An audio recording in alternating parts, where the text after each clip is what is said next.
Visakha steel plant బలోపేతానికి చేపట్టాల్సిన సమగ్ర కార్యాచరణపై కేంద్ర ఉక్కు శాఖ ప్రతినిధి బృందం ముఖ్యమంత్రి చంద్రబాబుతో చర్చించింది.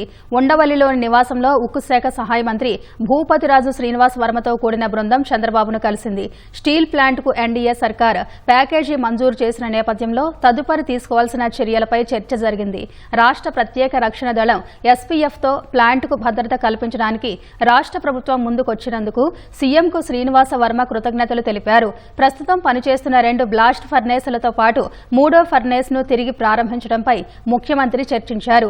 ఆంధ్ర రాష్ట్రానికి భావోద్వేగ అనుబంధం ఉన్న స్టీల్ ప్లాంట్ ను పరిరక్షించుకోవాల్సిన అవసరం ఉందన్న సీఎం ప్లాంట్కు పూర్వ వైభవం తెచ్చేందుకు అవసరమైన సాయాన్ని ఆంధ్రప్రదేశ్ ప్రభుత్వం అందిస్తూనే ఉంటుందని కేంద్ర బృందానికి హామీ ఇచ్చారు.